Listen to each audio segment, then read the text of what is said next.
Hello, everybody. Welcome.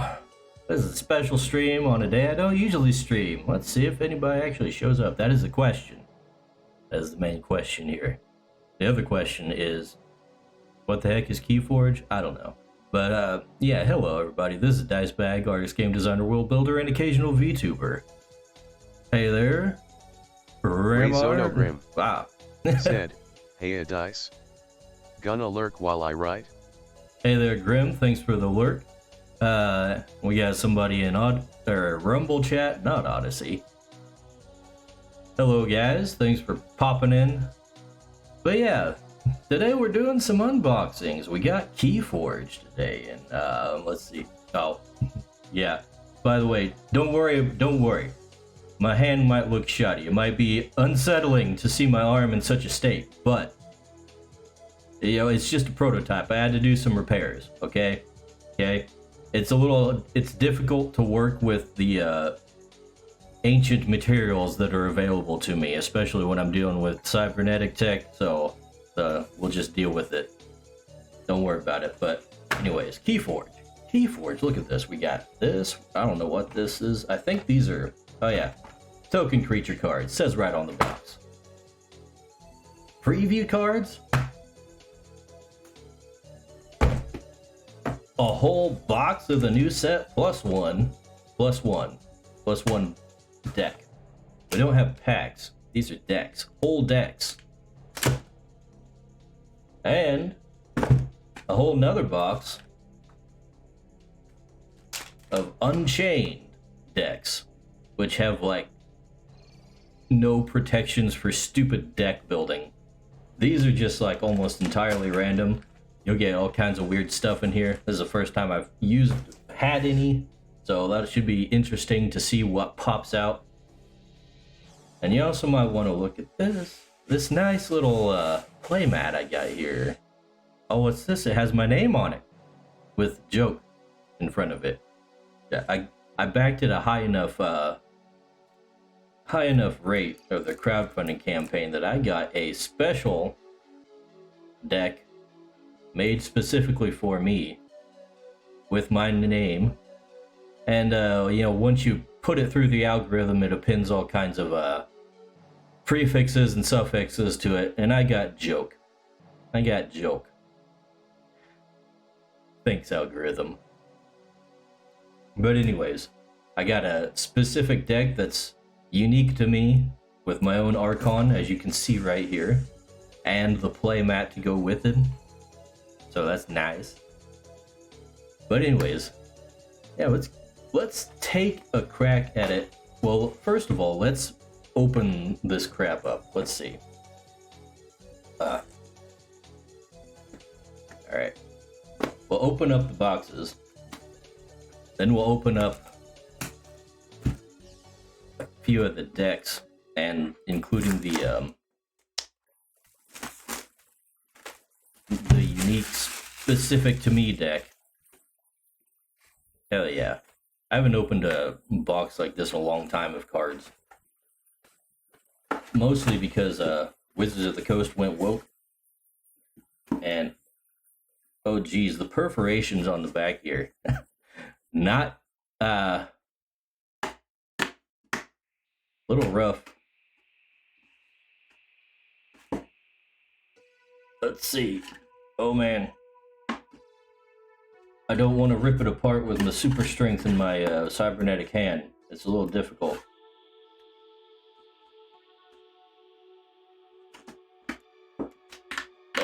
Okay. We almost got it.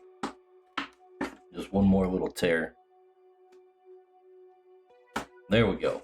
The display.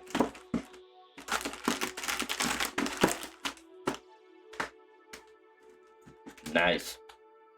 That's what you put on store shelves. Okay. So we got, I think that's 12 decks in a box. Let's see, we'll open up the Unchained one. See what we got here. It looks like they've got the same pattern for the part that stands out.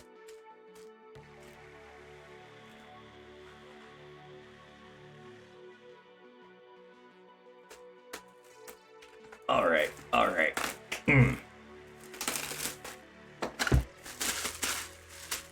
we'll toss that away.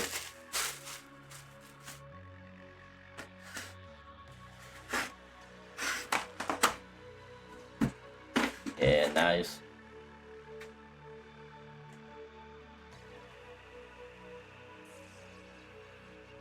Let's see if this is any friendlier to punch out. Nope. Nope. Not really. Maybe a little bit. Maybe a tad.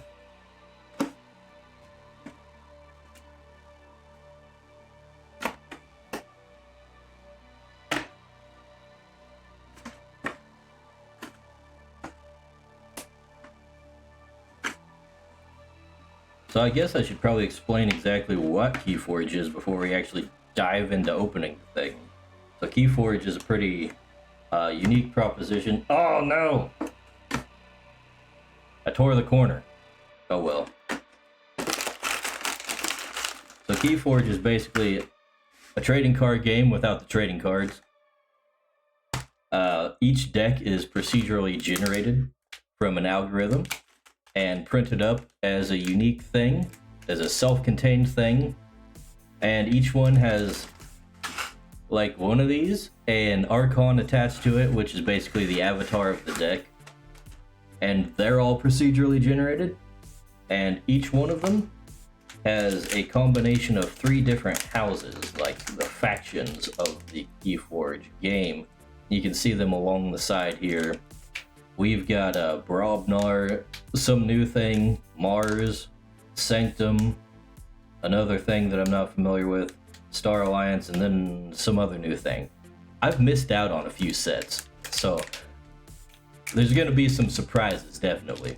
But I think a couple of these houses are brand new to this new set here. So I guess we'll set these aside.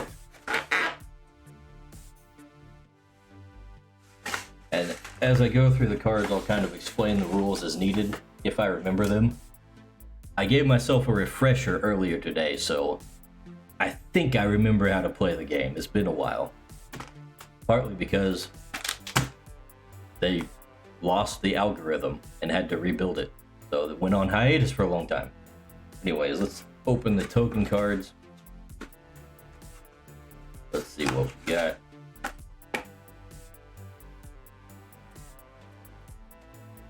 Okay. A diplomat? Okay. He's got elusive, and after reap, each player gains 1 amber. So the point of the game is basically you're trying to forge 3 keys. 3 keys, count them 3. Once you get your 3 keys, you win the game. And in order to forge keys, you have to collect amber. And of course, amber is spelled with one of those weird AE combinations as the first letter.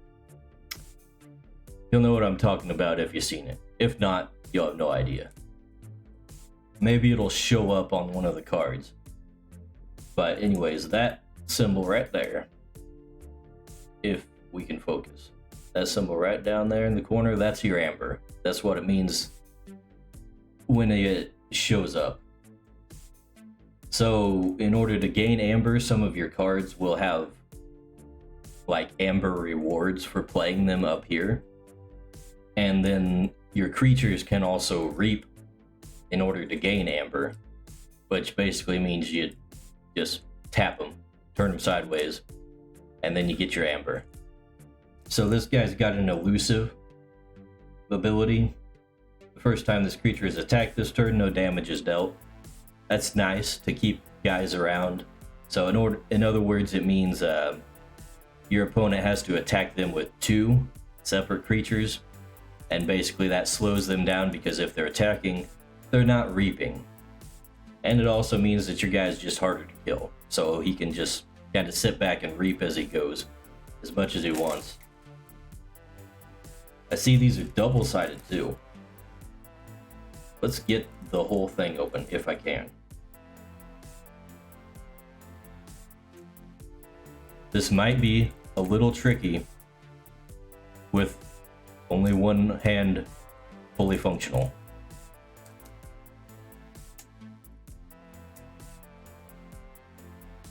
And with my nails clipped. Alright, hold on. I got a tool.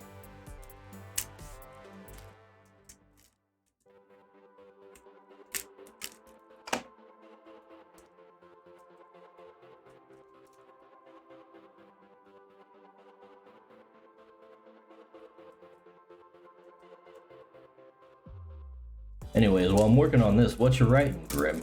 I didn't know you were into the writing thing. Alright. It's coming out. And the prototype arm is way more of a hindrance than I expected. Diplomats. Traitor. Alright, these are one of the new factions here. Let's see. Action: steal 1 amber and destroy traitor. Okay, I think. No, maybe not. I think I'm thinking of capture. Steal amber just basically takes it from another's pool and puts it directly in your own pool. There's another ability or action that they can do called capture, I believe, and where it takes amber from the opponent's pool and puts it directly on the creature themselves. And then I think after the creature dies, they get the amber back. I think that's how it works. But this is just a straight up steal. And of course, an action is something you can do just by tapping. Because that's easier to say than exhausting. Rayzonogrim said, "Sorry, did you ask something? My phone went off and drowned you out." Yeah, I was just asking what you were working on. I didn't know you were a writer. Let's see. Okay, so the backs of all these are traitors, and I guess the front of all these is diplomats? Alright. Double-sided tokens. Nice. Now this looks like one of the other new factions.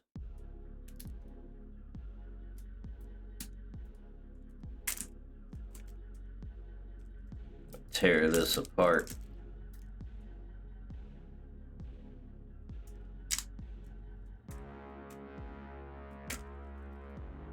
Okay. This is getting annoying. There we go.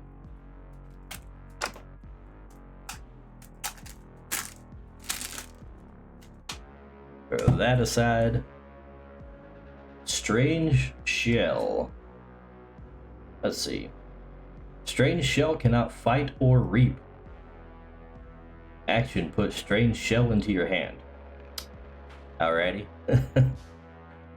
So, you know, I guess the main purpose of this thing is just to let's see. Rayzonogrim said, "LOL, only really been writing recently. Like the last month. I am currently just working a short story for a character I've been using for a long time." I see. Okay. Let's see. Anybody's back to the strange shell. So basically what I'm getting out of this is it's probably just a way to ramp up your cards played per turn, because I've seen some cards before that had bigger effects based on how many cards you've already played in your turn. So I'm guessing that's the point. Otherwise, why does it exist? I don't know. It doesn't write, it doesn't reap. It just takes hits. On the other side we got Prospector. A human for once. When it's destroyed, draw a card. Okay. So he basically just exists to deal damage to your opponent's guys and then draw a card for it. And maybe reap in between. Okay. token cards out of the way, let's open up the preview cards. Probably should have done these first. How the hell are you supposed to open this exactly? I guess we're just gonna have to pull it apart. Okay.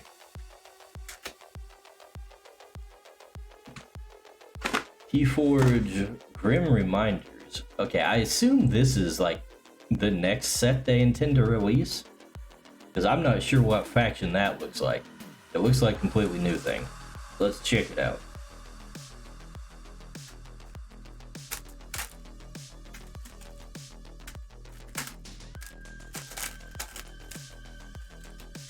There we go.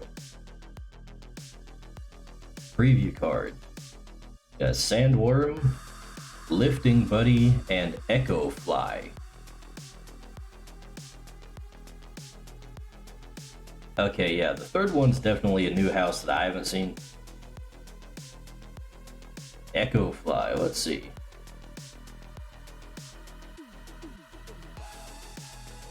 A Robot Spectre.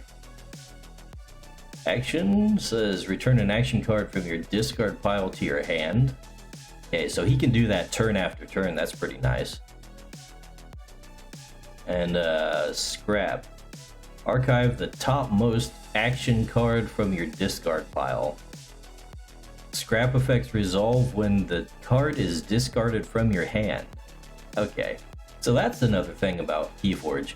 Normally, the limitations they put on you for playing cards is basically you have to choose one house every turn, and then during that turn you can play as many cards as you want from that house. And you can just straight up discard cards if you don't want them, or if you can't use them right away. You can discard them, and then at the end of your turn, you refill your whole hand. So that's why you just discard them rather than keep them hanging around. So this guy actually gives you a bonus for just throwing him away. An archive is basically like a backup hand. So I think at the beginning of your turn you can choose to like take all the cards from your archive and just put them in your hand, and that can lead to some big turns, something along those lines. So archiving cards, pretty good. Let's see, Sandworm? Oh, he's a big one. 16 power. After fight, after reap, shuffle Sandworm into your deck. Okay, so he is a one-shot. He's a one-shot wonder. Oh yeah, I'm being reminded that my webcam has some weird flickering issue. It looks like it's coming through on your end too. I was hoping that wouldn't be a thing. I'm not sure how to deal with that, so we're just gonna have to deal with it, unfortunately. Yeah, Sandworm.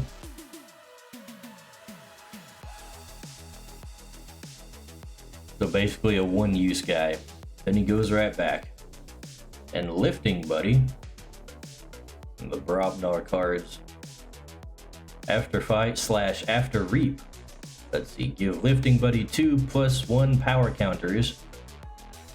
And give a friendly creature 2+1 power counters. Okay, so they just, him and another one get stronger each time you use them. Interesting. So that's something to look forward to in the future, I suppose. So let's see. What's our stream looking like?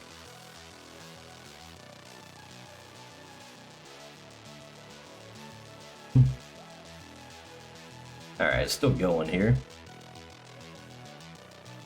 You know what? Let's go ahead and open up one of the new packs of just the regular types of decks.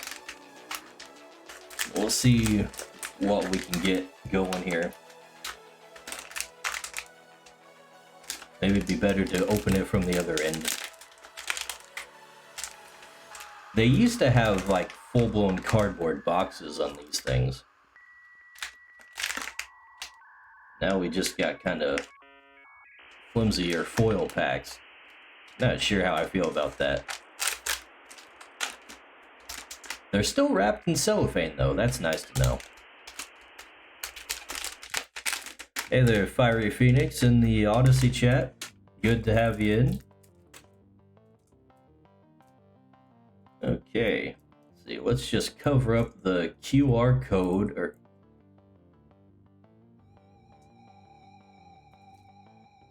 actually, ooh.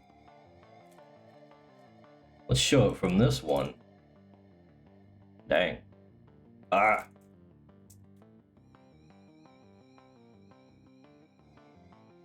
It's too shiny. I guess I'll have to take the wrapping off before I can really show anything.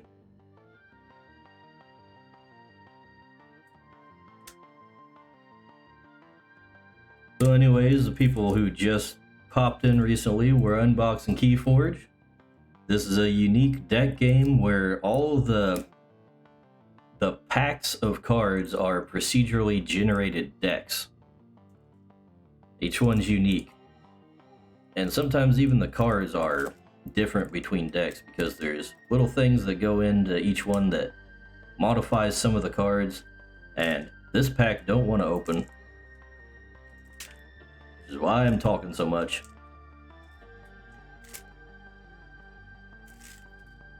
Hold on.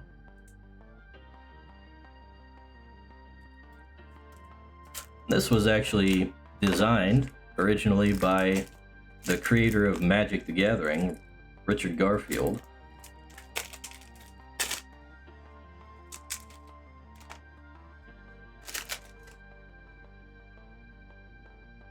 Okay, here we go.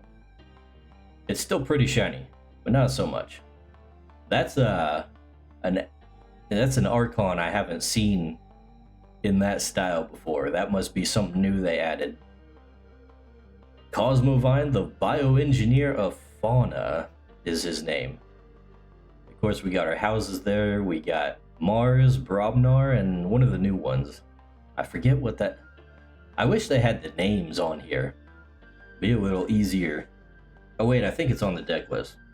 Okay. Saurian. Saurian is the name of that one. This one, that's Saurian, that's Brobnar, that's Mars, in case you couldn't tell. And I think this is the token card in the deck. Not sure if... I haven't seen them use token cards in an actual deck before, so I'm just gonna take the deck list off because it's got the ID and the QR code. We don't want to put that on camera. Let's see. What is this? Grumpus. Grumpus. Isn't he cute? What's he do? Let's see. He's a token creature, okay. So, Splash Attack 1, that's a new one to me. When this creature attacks, also deal 1 damage to each of the attacked creature's neighbors. Okay, that's pretty straightforward. Now in Keyforge, you actually... the placement of creatures actually matters on the play area. When you place a new creature down, they have to be on one side or the other of the creatures you've already got. So I think we got... oh, hello.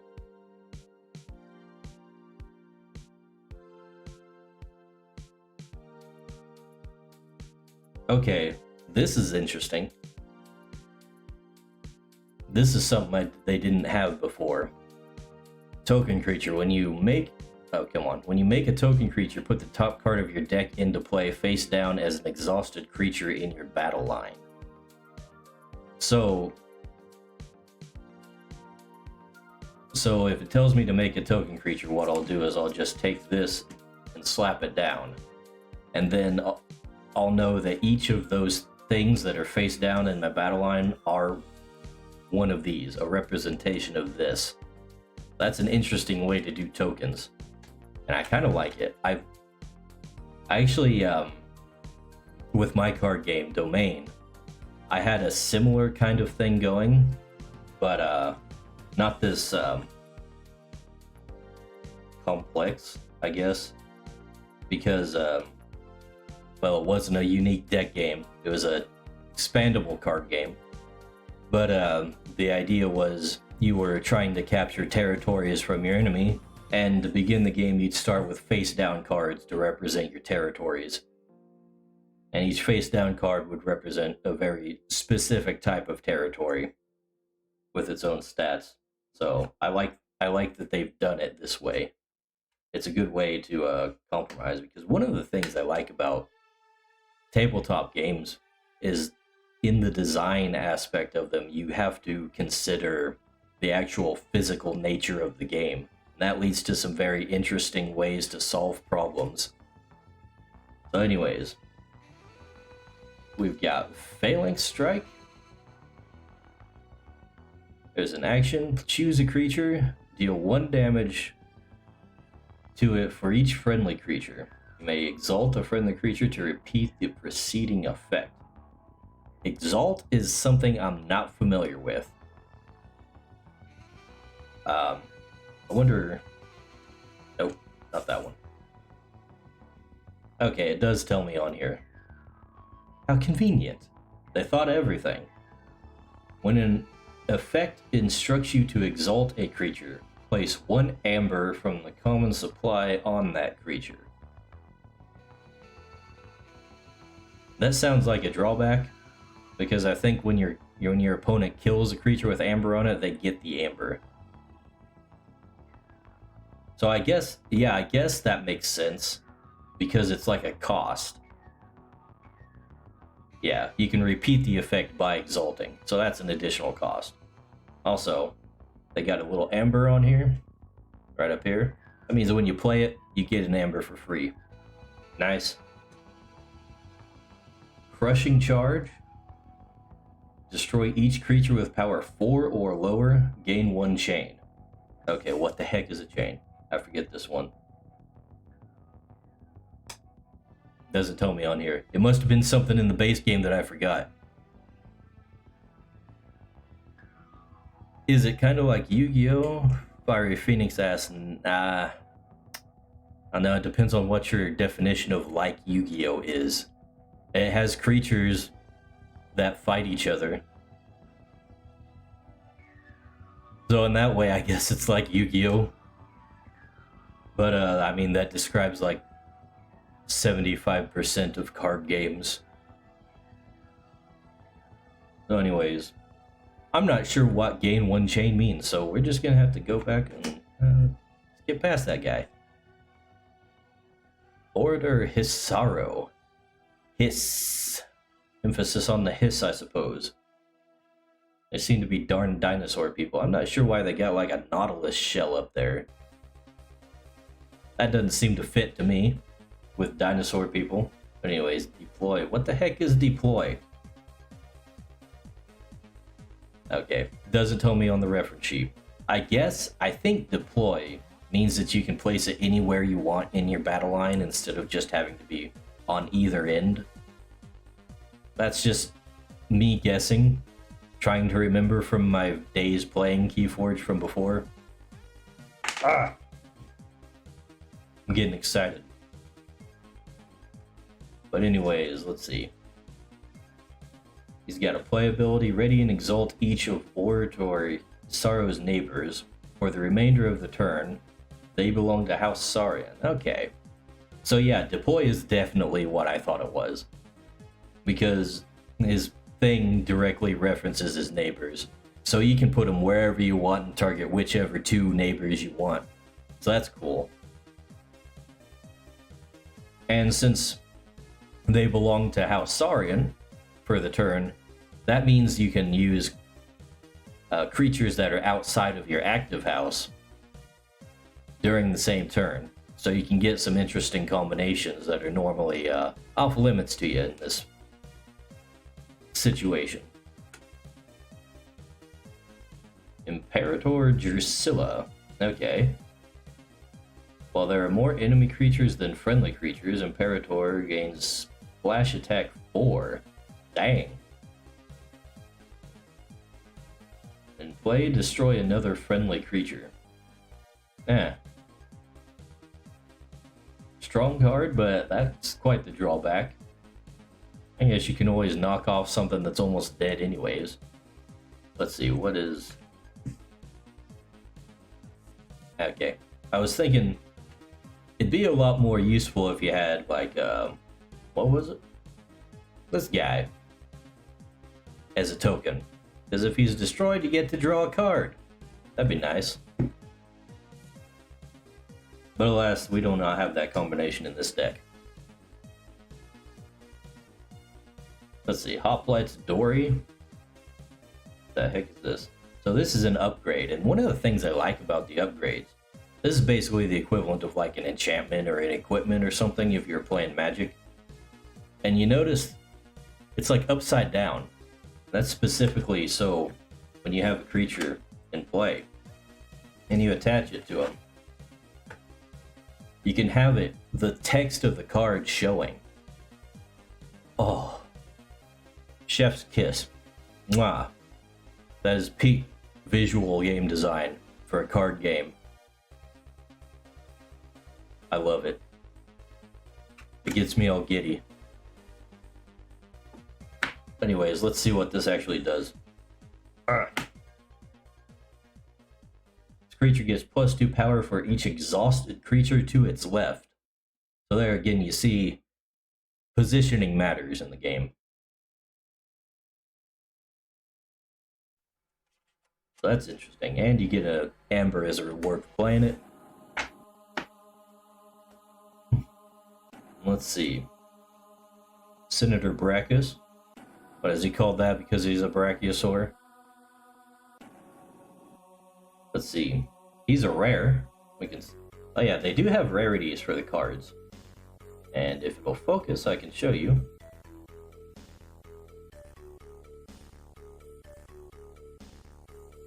Come on, baby.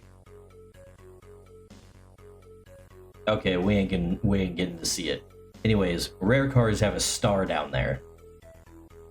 It's basically like Pokemon rarities. Anyways, Senator Brachus says you may spend amber on friendly creatures as if it were in your pool. Oh, that's cool. That makes exalting less of a drawback. Because you can just straight up spin that crap. And after fight, after reap, exalt Senator Brachus. Okay. So if you reap with him, you get an amber on him too, which you can spend as if it's in your pool. That's pretty sweet. I wonder if we get exalt cards in the rest of the deck in the other factions. That'd be nice. Status Raptor. Okay, I see. I'm starting to notice these guys have a very Greco-Roman theming to them. Interesting world building. A little on the nose though. Let's see. Before fight, you may exalt Hestatus Raptor. If you do, Hestatus Raptor. Okay. Or Hestatus, I don't know. Dang Romanesque words. Anyways, if you do deal 1 damage to the creature, it fights for each amber on friendly raptors. Specifically this raptor. And it looks like... Bam, bam, 4, 5, 6. We got 6 of these guys in the deck. So that can probably get out of hand pretty quickly if we get multiples of them. And then, if you got Senator Brachus out there, and you're exalting these guys left and right, you can just spin that amber as if it was part of your pool. You'll be making keys for days.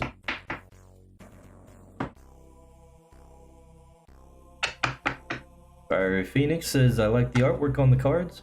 And most card games have very good artwork. It's kind of the main draw of like collectible card games. And the individual cards aren't collectible in this game, but the decks, I guess you could say, are collectible.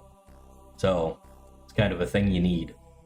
And it's a thing I felt like I was lacking with the card game that I made because, you know, I'm not that good I can draw, but I'm not that good. So it's either me do half-baked art or pay a bunch of money to commission other artists, which I'm thinking about doing actually. While I'm working on Crytures, I kind of want to redo a lot of the artwork for Domain and like do a whole re-release through crowdfunding just to kind of get a practice run going before I do Crytures. I think that might be fun, but I mean, I'm so busy with everything else as it is, who knows. Anyways, now we're on to the Mars faction. And they all got these weird names. What is that? But how the hell do you say that? YXLIX? Ixlix Mesmerist? We'll go with that. Ixlix Mesmerist. They always got a bunch of extra Y's and X's and Z's in their words. Anyways, it says, action, a creature captures 1 amber from its own side.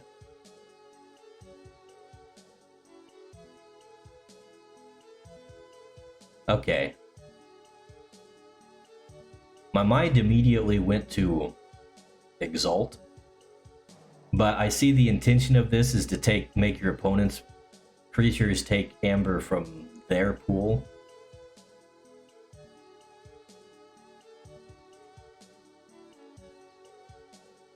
Yeah, that's probably the way you'd want. I don't think I have any cards from the previous faction that would actually take advantage of that by using it on my own creatures all that much. And Senator Brackus, if it's taking it from my own pool, then why would I need to spend it? I don't know. Maybe there's something I forgot. I guess the Raptor deals extra damage for amber on friendly creatures, on other raptors specifically. So that might be a combination, but it doesn't seem like it'd be particularly worth it. But anyways, we got 5 power. That's not bad. Okay, Xanthix Harvester. Let's see. Cannot be used while it has a non-Mars neighbor. Okay, he's gotta have handlers, apparently, on both sides of him. Anyways, it says after reap, gains 1 amber. So he just reaps for twice as much amber as normal. So that's kind of pretty strong by itself. It's also a common, I notice. So, yeah, I guess that's thus the drawback, you might say. Let's see. Ironix Vat Minder. Okay. Let's see, what's he say? Play/destroyed, make a token creature. Okay. We finally see some tokens in action. So whenever you play him, you get a token. Whenever he dies, you get a token. Pretty straightforward. 3 power, 1 armor. Anyways, the way things work like this, the power and armor in Keyforge, is that it lingers. It's not like Magic where you have to like deal all the damage in 1 turn. You actually put damage counters on the things, and the power actually functions as both how much damage they deal and how much damage it takes to destroy them. So you need 3 damage to destroy him, and when he attacks something, he deals 3 damage. And also, when you do attack somebody, it's not just a one-way thing, it's a back and forth. Both of them deal damage to each other at the same time. So you gotta be careful about it. And then the armor, that just reduces the amount of damage it takes every turn. So every turn, if he gets attacked, he takes 1 less damage that turn. Pretty straightforward. Anyways, we got another Ironix guy, Ironix Rebel. Let's see. Deploy. So it can interplay anywhere in your battle line. Oh, it tells me on this one. It's got reminder text on this one, but not the other one. Ready? Ready each of Ironix Rebel's Mars neighbors.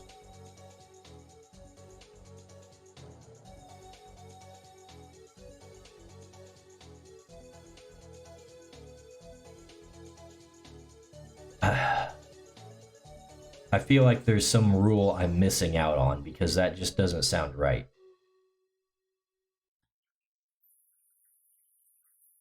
Okay, wait a second. I read it wrong. Okay, play.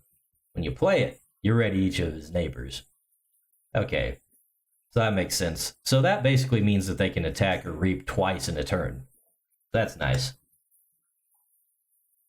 And Ironics Propaganda, again with the upgrades and the backwards upside down card designs. Says, this creature gains after fight / after reap, make a token creature. Okay, we got more tokens. We can actually use this thing.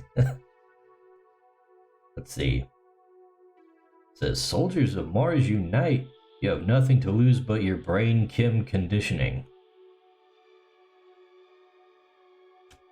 Very relevant in today's world. Genetic Blast. Oh.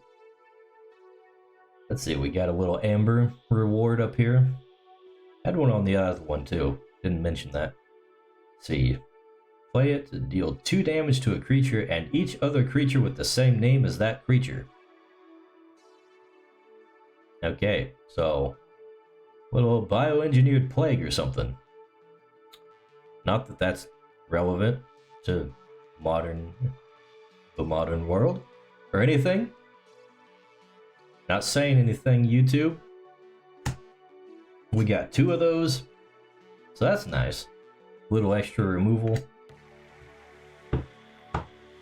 Wouldn't want to get hit with that on my raptors, but hopefully it's not targeting me.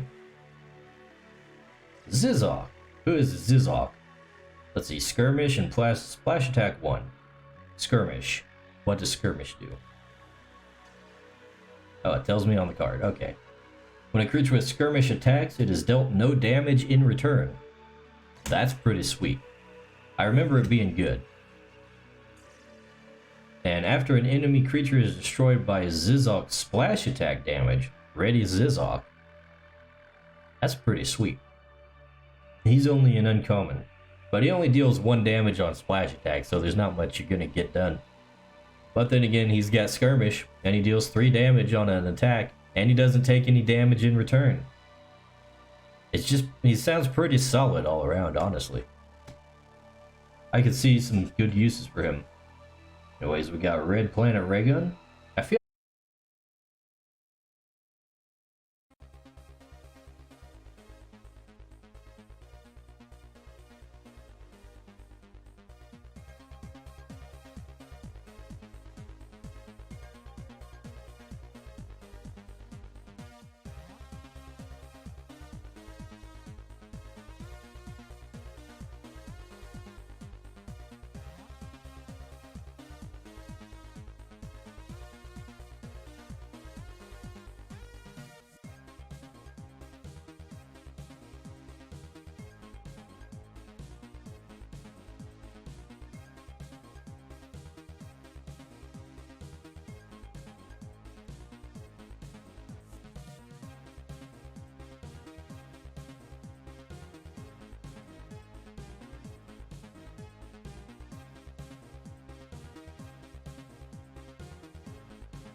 I think I'm back.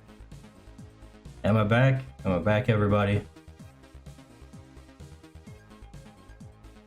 It looks like I'm back. That wasn't as painful as I first thought it would be. Just took a few minutes.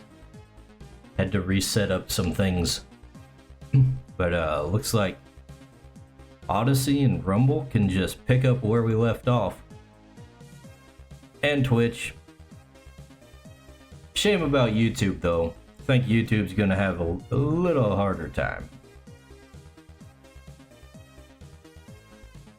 I think YouTube had to start a completely new stream, but whatever. Whatever. We don't care. YouTube got like no traction ever. Anyways, where were we? Red Planet Ray Gun. This creature gains after reap. Choose a creature. Deal 1 damage to that creature for each Mars creature in play. This thing, freaking crazy. You reap to gain amber, and you get to deal damage for free. And you get an amber for playing it. Crazy. We got 2 of them. And I'm pretty sure this is the card I was thinking it was. Fire Phoenix, I'm glad you're enjoying the stream, hiccups and all. We still got a few more decks that I want to open on this one, so hopefully we can get through this one without any more problems.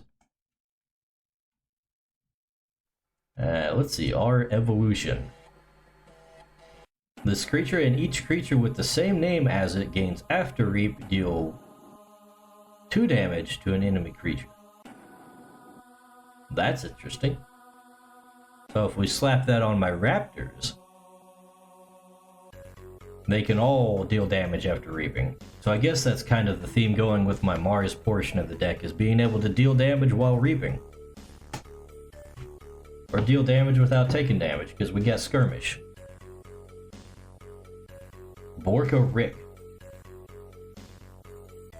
As opposed to Pickle Rick. They're both green. But, anyways, let's see. 4 power, each time a Mars card is discarded from your hand, make it token creature. Nice. So you can just straight up turn your cards into tokens. As many as you want. As long as he's out. He's a rare, by the way. He also seems to have... Okay, I guess that's not a special thing. There's actually special rarities that are like tied to other cards in the deck. I wonder actually if the Raptors have that. No, they don't. It does say they're rare though. That's crazy. But I know in the first few sets they had like a special marking to designate cards that were specifically tied to other cards that were part of your deck. And I figured that's what the Raptors would be, but apparently they're just all rares. And next up, we're in the Brobnar cards. These are like your Barbarian faction, basically. Rant and Rive. If your opponent has 8 amber or more, they lose half their amber, rounding down the loss. And you get an amber for playing it. Now, I was thinking that you needed 6 amber to forge a key. So needing to have them get 8, that seems a little...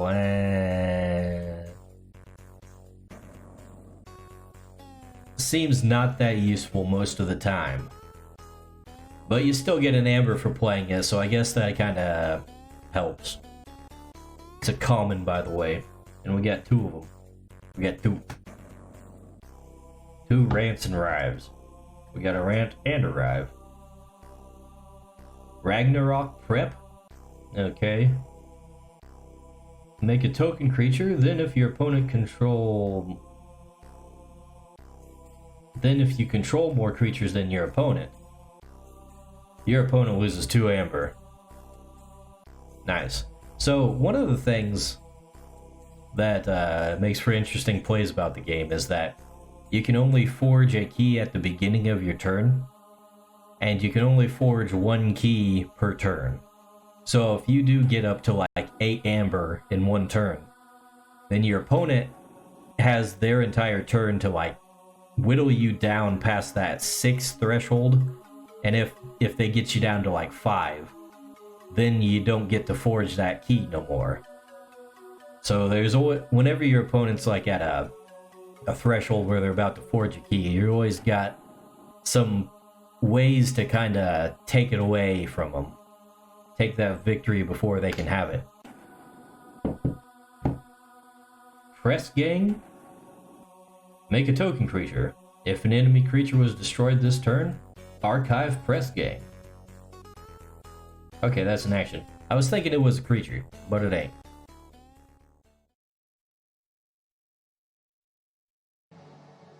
If an enemy creature was destroyed this turn, archive press gang. Okay, so that's just part of the thing. I was thinking my mind was still in creature mode.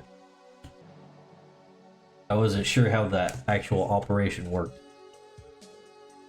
Health? This sounds familiar. He's got skirmish, he's got 3 power, and after fight your opponent loses 1 amber. That's nice. You can take amber away from your opponent and deal damage with the skirmish without taking damage in return. Now, skirmish only applies when you're attacking a creature, not when you're defending from an attacked creature. From a creature attacking. So he's probably he's got a big target on his back. He ain't gonna last long, unless you protect him. Bumpsy, I remember this guy. At least I remember the name. Let's see. Play, your opponent loses 1 amber. Pretty straightforward. Huh. Brick Nasty. They get a little goofy with some of these cards. It's not a very serious setting they've got going on. Let's see, another friendly Brobnar creature fights, gain 1 amber. So basically combining the fight and the reap. That's nice. And if you got Pelf out there, and he fights, you get to gain an amber, and your opponent loses an amber. Nice little combo there. Let's see. The Grand Gourd. That sounds like it should be a rare, but it's an uncommon. At the start of your turn, if you control the most powerful creature, or a creature tied for most powerful, make a token creature. Now, I've heard that condition before in other cards, I think. So that's interesting. Would be nice if you had, like, the Sandworm from the previews. But that's in a future set, apparently. So no such luck here. Shattered Throne. Let's see, a location. I'm not entirely sure about the rules on location. I think they function... Oh yeah. They're just a specific type of artifact, as you can see up at the top here. Underneath the title. Okay. And artifacts basically work the same way they would like Magic. They come into play, they're separate from your creatures. You can use them in various ways as described on the card. And they have passive effects, and like this one says, after a creature is used to fight, it captures 1 amber. So this portion of the deck has a very strong theming of taking amber while fighting. Or manipulating amber while fighting, I should say. Earthshaker, this guy seems familiar. I think I've seen him before. Let's see, destroy each creature with power 3 or lower. Yeah, that sounds familiar. He's pretty straightforward. He's a small board wiper. Broken Axe Outpost, another location. Gives you an amber when you play it. Put a friendly creature onto the bottom of its owner's deck. If you do, deal 6 to an enemy creature. So that's an action, so that's something you have to like tap it to use. Put a friendly creature on the bottom of its owner's deck. If you do, deal 6 damage to an enemy creature. That could actually be useful for tokens, because since tokens are basically taken off the top of your deck, they actually occupy, we'll say, a card. So if you've got a token creature that's... See, if we've got Earthshaker, but he's a token, and I want to have Earthshaker as an Earthshaker, I could use this to shuffle him, to put him back into the deck. And hopefully draw him again later. And of course with Keyforge, if you run out of cards in your deck, you just shuffle your discard pile back as your deck. It's not like Magic where if you run out, it's over. That's the end of the game. There ain't really a milling victory in this. And last one, Blood of Titans. This creature gets +5 power. Very straightforward. Gives you an amber when you play it. Pretty nice. Sounds pretty useful. Anyways, that is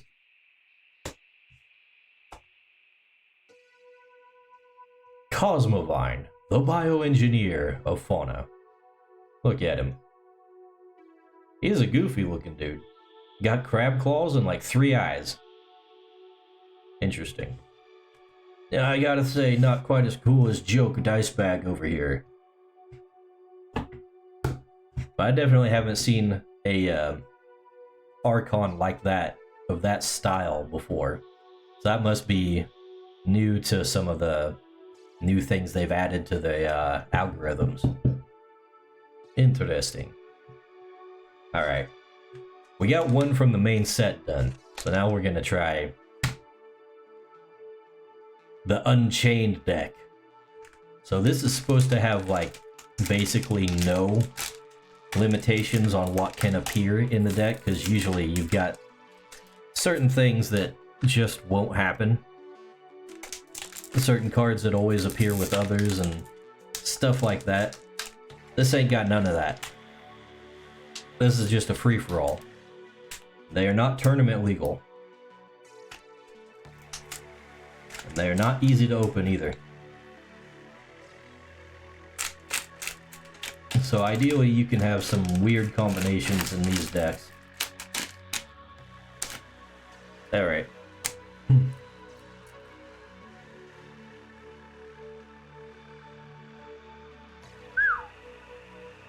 it looks like they're from all kinds of different sets too. So, ooh. It's all black and white. Interesting. So we've got Logos, Saurian, and Untamed, I think that is, as the factions for this deck. Let's see. Bayless of New Rock Coliseum is the Archon here. So you can see that. You know what? Let's take it out of the packaging so I can actually get a good look at it.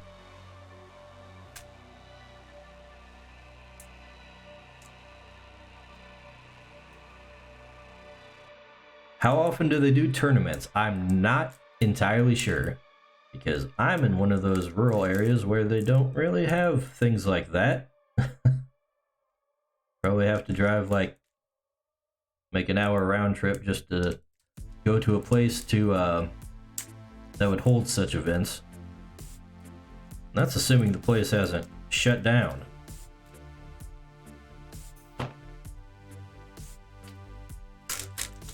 I don't usually concern myself too much with a tournament play unless there's some kind of online thing, which online Keyforge, I would be all over that. That sounds like fun. I think they do have kind of a like a bootleg online Keyforge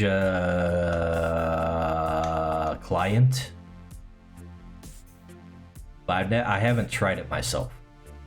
Anyways, let's put that to the side. That's got all the information on it. Okay, so the cards themselves are not black and white. That would have been kind of weird. Not sure how I feel about that. It is kind of neat aesthetically, but yeah, not sure if I like that as far as the card fronts would go. So Untamed is kind of like your druidic wild nature type of dudes as a faction. And let's see. And there's a lot of rares in this deck. A lot of duplicates. Interesting. Okay, well, we'll find out what's in here as we go. Anyways, Mersic Malkin Queen. Okay, Skirmish, always a good thing to have. After a friendly cat creature enters play, ward it. I'm not sure what ward is. Let's see what ward is. It doesn't say on here. I don't know what ward is. After fight, ready a friendly beast creature. Now I'm gonna make a guess that ward is like, okay, maybe it's not. Well, maybe it's backwards skirmish.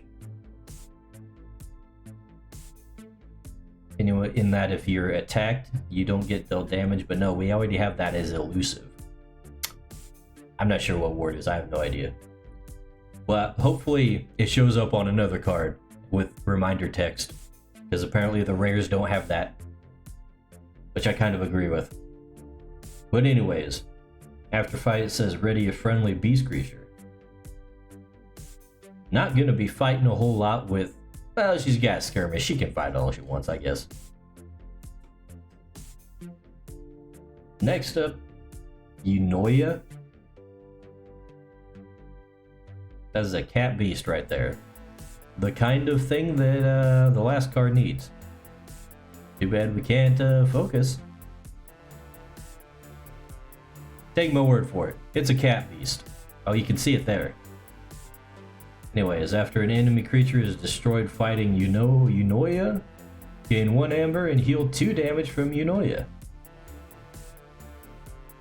That was pretty solid. It's a rare, again. Let's see. 6 power. He's pretty beefy. Beefy cat. Creed of Nature. Okay. Now, Omni. Anytime you have an Omni ability, that means it can be played, like, regardless of what active house you have. So you can play this when you're playing Saurian house or Logos house or whatever. Well, it's an artifact, so you can play it then, and then you can activate it when you're playing any house. Anyways, it says destroy Creed of Nature. If you do, choose a creature. For the remainder of the turn, that creature gains Skirmish and Assault X. X is its power. Okay, it doesn't tell me what Assault is either. That's annoying.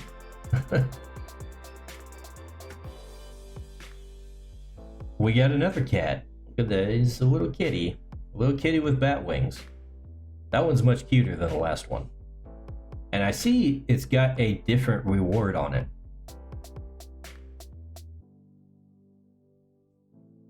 So that's a damage reward. I guess I haven't actually used these before. This came in after I kind of dropped out of the game for a while. But I'm assuming you can put 1 damage counter on anything you want when you play it, because that's just how the Amber one works. And I think, let's see. Let's look at this. Yeah, this is a special thing where it's actually been modified from the original type of state of the card. That's an addition from another card that's inside the deck here. So some other card in the deck says it's got an ability that gives that reward to another card in the deck, and it's already just printed straight on there. Because they can do that since it's all procedurally generated on the fly, which is pretty cool. So when you see other cards of this type with this name, they probably won't even have that on there. Or if they got more cards that do that, they could have like a whole string of them. You never know. Anyways, it's got 4 power. After Reap, you gain 1 amber for each other friendly beast creature. That's nice. Wonder why it's not cat beast though. Witch of the Eye. She's looking a little crazy. She's got some Sanpaku eyes there. Let's see. After Reap, return a card from your discard pile to your hand. Wow, that's definitely useful. And it's a Reap, so her low power isn't really going to matter. If it was after it, like fighting, that would suck. She would just die right away. You wouldn't even get to use it. Quicksand. Get a little amber for playing this one. And let's see, destroy the most powerful creature controlled by each player who does not control a ready untamed creature. That's a wordy card. Let's see, let me parse the logic here. Destroy the most powerful creature controlled by each player who does not control a ready untamed creature. Okay, so if you've got a creature of this faction in play and readied, so not tapped, then it doesn't affect you. Okay. That is a roundabout way of wording a drawback. Anyways, Lupo the Scarred. Now this is a beast, but he is not a cat, even though he is clearly like a saber-toothed tiger kind of thing. Why you do that? Come on, man. Make the flavor match the art. Rare Keyforge fail. Anyways, 6 power. He's got Skirmish. That's nice, especially on a big guy. And play, deal 2 damage to an enemy creature. So a little bonus there. Which kind of makes me think, why doesn't he just have this? One of these on here? It's basically the same thing. Not sure about that. Seems kind of odd. Anyways, he's definitely a useful one. We got 2 of them! 2 of them! These are these Unchained decks, boys. Ancient Bear? Alright. Assault 2. Before it attacks, deal 2 damage to the attacked enemy. Oh, that's right. That's what Assault is. Deals that amount of damage before you even swap damage. So you can kill something if it's got only like 2 damage left to kill it before you even actually trade. Because like I said before, whenever you fight with creatures in Keyforge, they both trade damage at the same time. So that's definitely useful, and he's pretty beefy too, so he can take a few hits. Would be nice if you could give him like Skirmish. That way he wouldn't take damage when he fights an owl, but oh well. Anyways, we're on to the Saurian portion. We got a Colosseum.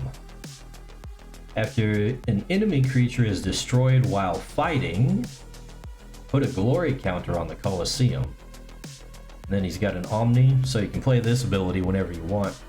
If there's 6 or more glory counters on the Colosseum, remove 6 and forge a key at current cost. Okay, so the wording there implies that you have to have the amber available to you, so you're gonna have to have the 6 amber in order to forge the key, but it lets you do it during the turn, so you don't have to wait until your next turn pops up. Which is a way to, you know, circumvent any things that kind of try to steal your amber away from you. That can get annoying. So that's nice. And that's a rare. Wait a second, what the hell is this? We've got Untamed guys mixed in here. Thought they were supposed to be separated. But anyways, Rusnar. After fight, it says destroy an artifact, gain 1 amber for each amber bonus icon on that artifact.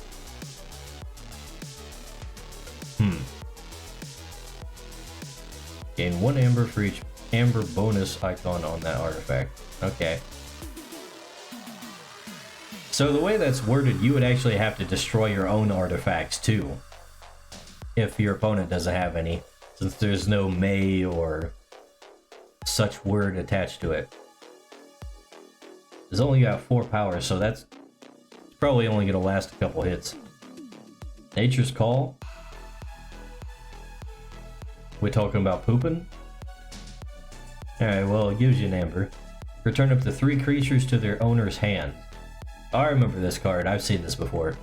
Got it in some previous decks. Useful card. Especially if you've got cards that you want to activate a reward or a play ability. Or if you just want to take out a creature of your opponent for a turn. Nox. Nox gets +3 power for each neighbor it has. Okay, so you want to get this guy surrounded as much as possible. Normally, of course, you play him at the end of your battle line. So when he comes out, he's only going to have one neighbor. At most. If he's the only one out, then he has no neighbors. So at most, he can have +6 for having a neighbor on either side of him. And that puts him at 9 power. That's pretty strong. But of course, you're going to have to play something after him because he's going to come out on the flanks either anyway. I think I might have seen him before. He seems familiar. Anyways, Colosseum, we just read this one. I got 2 of them. 2 of them in this deck. And that's a rare. Let's see. Tertiate?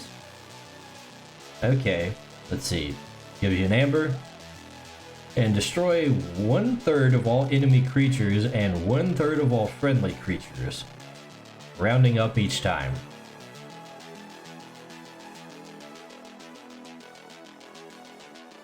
I'm guessing that lets you pick which ones you want to choose. It doesn't really say so, but the way it's worded, I mean, it doesn't say let anybody else choose, so I'm guessing that's you. We get 2 of those. So that's seems like a pretty beefy removal card. Especially if your opponent's playing like a lot of creatures.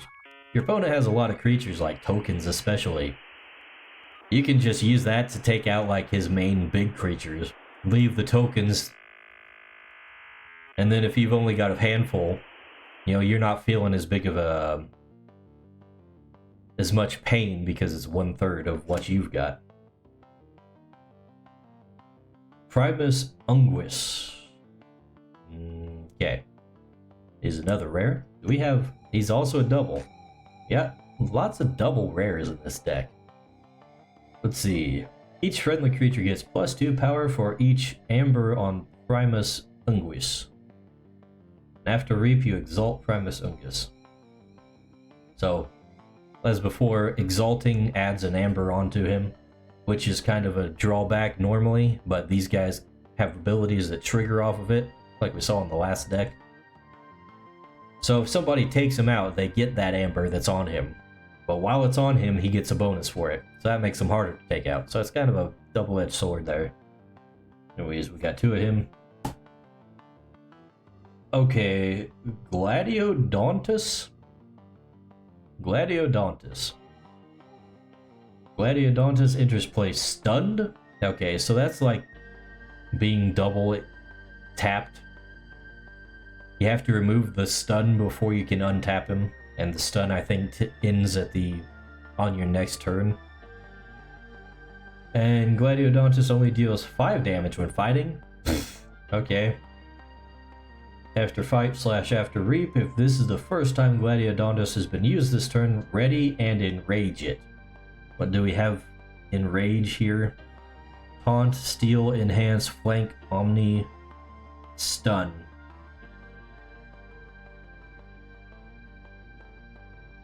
Okay, I don't have enrage. Also, it says stun. When a creature is stunned, plays a stun counter on it. When it would be used, remove the stun counter instead of doing anything else. So yeah. That's what that is. Sagittarius Gaze. Okay. Enhance 1 damage. So that's the one that affected this other guy way in the back. That guy's enhance ability here is what causes this right here to appear on the card. As it says, these icons have already been added to cards in your deck. And I've seen with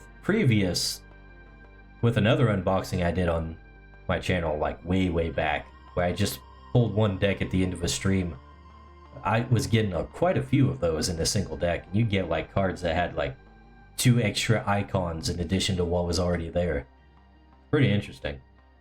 Anyways, this is an action. Okay, so exalt a damaged creature. I don't know, pretty straightforward there, I guess. Not much to it. That is a common. Okay. For effect is Ludo. Each other friendly creature gains destroyed. Move each amber from this creature to the common supply. Oh, that's just a way to completely circumvent the drawback of Exalt. Because when it's destroyed, it just goes into your own pool instead of getting captured by the enemy. That's very useful. That's almost as good as that guy from the last deck that lets you play the stuff as if it was in your pool. Pretty cool. Nice little synergy there. Imperium, let's see, an action, gives you an amber, ward 2 friendly creatures. Again, I don't know what the hell ward is. You got to tell me that. Come on, Ghost Games. You got to tell me what ward means. I don't know what it is.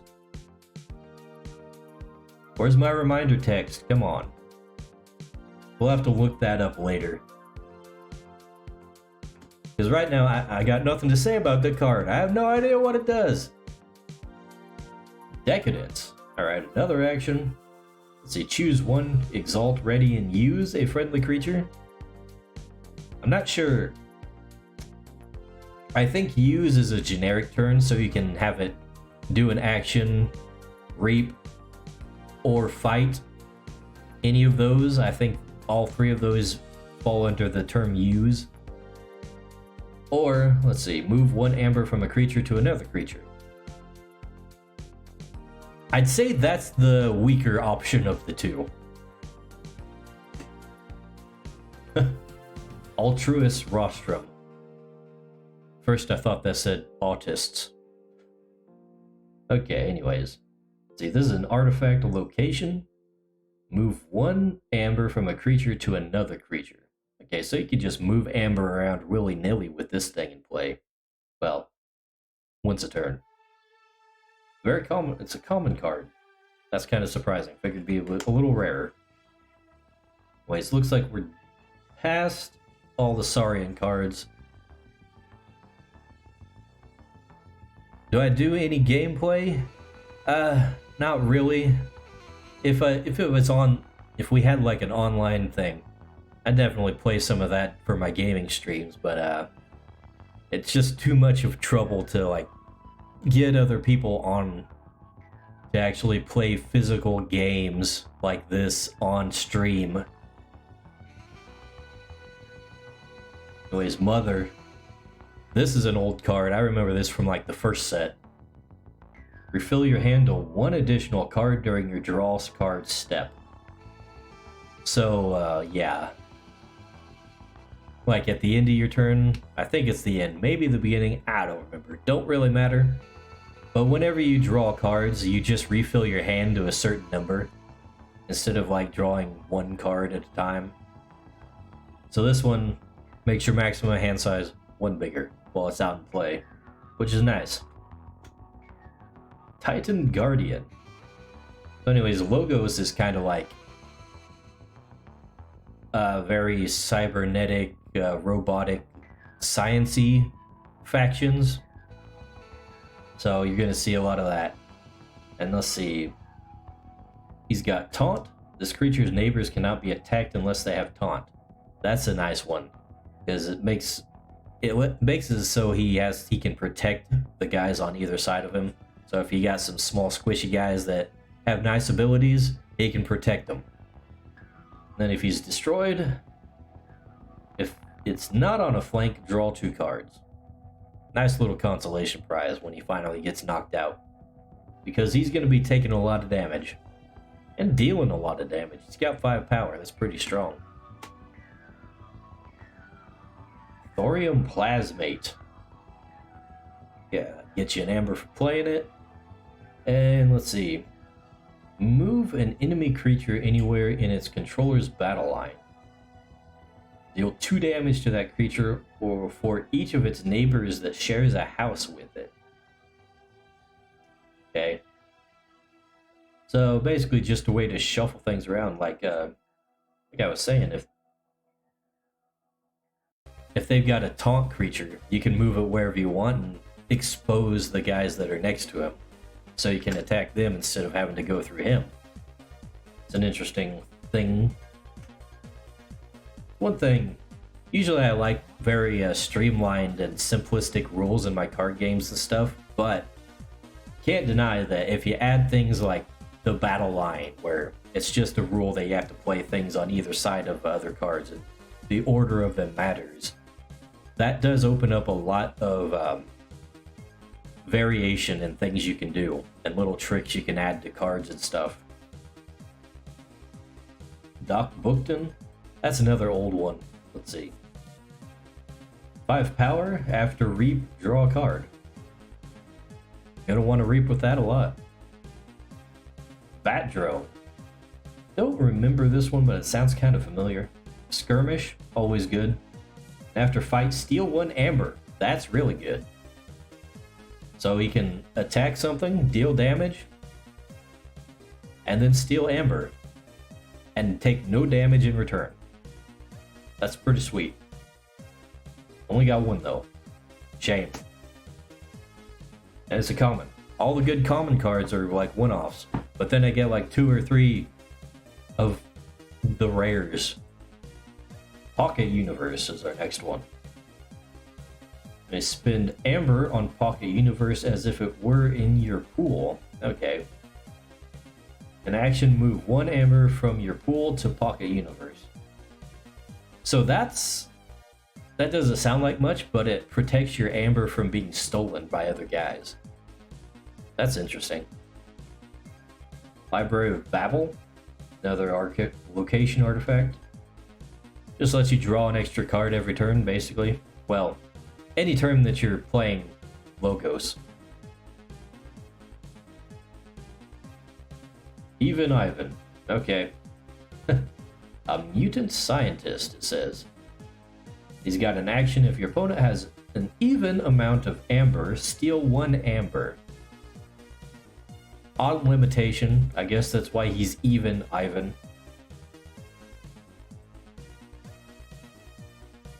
Looks like he got a 3rd arm though. I'm not sure what's going on with him. It's just some artwork there. Not entirely sure what's going on with Ivan there. But he is a mutant. I guess that's to be expected. Anyways.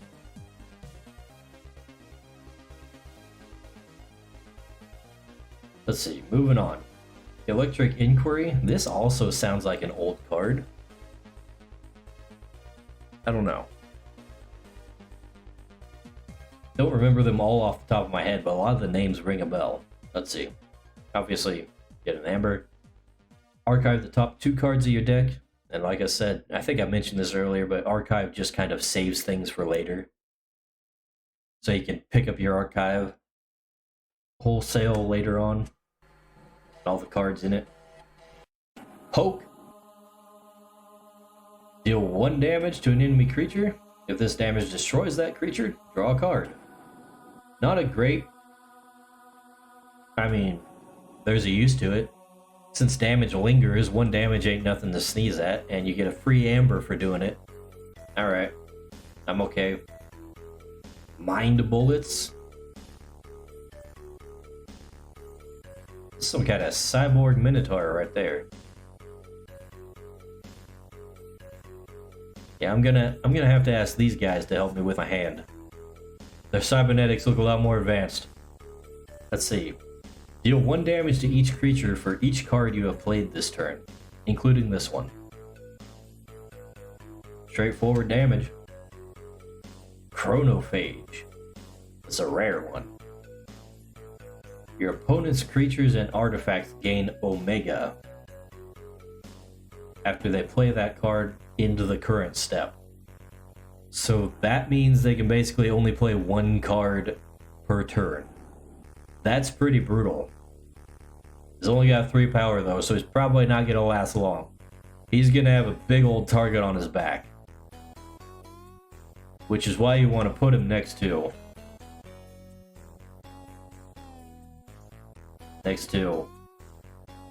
a Titan Guardian, right?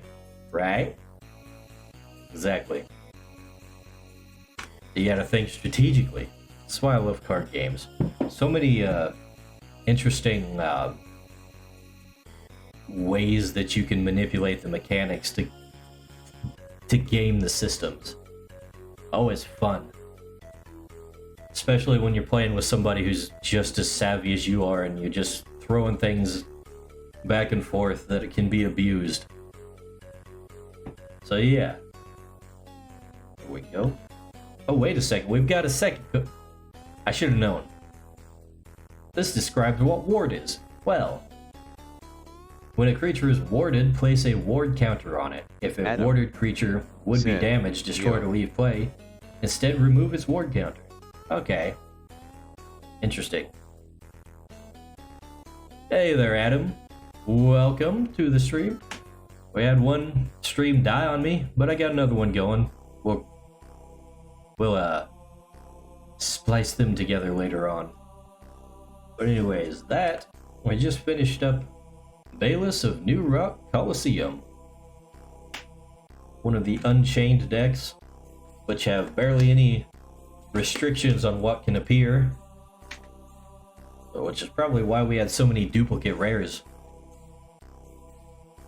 So how do you play? Adam said, so how do you play? Yeah, I kind of been going over that. The basic objective, you're not really like trying to kill the other player like you would in a lot of these games. The idea is that you want to forge 3 keys, which is why it's called Keyforge. And you do that by acquiring amber. And the way you get amber, sometimes, for one, if a card has a icon like this on it here along the side, you'll get amber just for playing the card. And if you have creatures out in play, they can do something called Reap, which basically adds 1 amber to your pool. And once you get 6 amber, that's how much you need to forge a key. But you can only forge a key at the beginning of your turn, and only 1 key at a time. Adam said, so Kingdom Hearts? No, not Kingdom Hearts. Shame on you. So yeah, first player to 3 keys wins. And, you know, the rest is basically up to the cards. It's a very, what would you call that? Exception-based rules design is what they call it. Where all the card text overrules the normal game rules, and it happens often. So anyways, I've opened 1 of each of these things. One of the extras from each box. We still got a full box and full box of each. And I've got a second Unchained one here. But we're gonna save all those for later. So this will be we'll keep this to a pretty short stream. Let's see what we're going on. An hour and a half about in total, considering the last stream before it died. So we're gonna go through my personalized deck.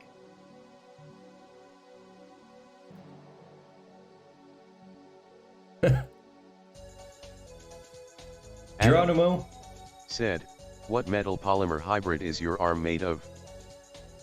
Look, you wouldn't understand. I had to make do with your primitive materials of this time period. So it doesn't really have a name. I had to make it on the fly. Don't worry about it. It's a prototype. Leave me alone. But yeah, this is a deck specifically made after shoving my name into the algorithm. If we can get it to... You know what? Screw it. We're going to open this pack. We're just going to open it so there's no reflection and I can show you a little easier.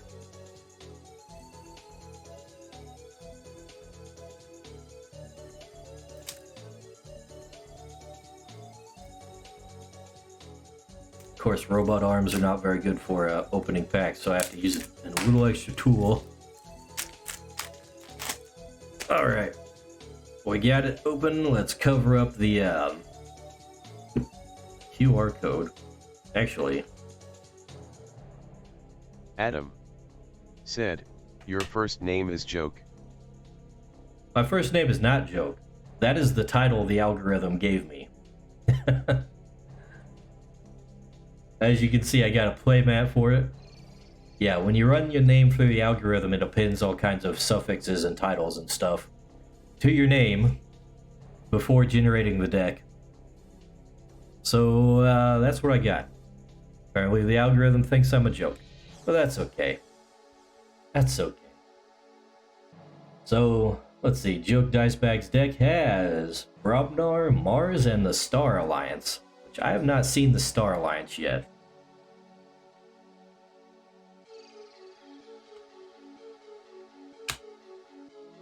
Okay. So there's a shot of our avatar and our card backs for this deck. My deck. Here's our token guy. This is the token creature from this deck. Skirmisher.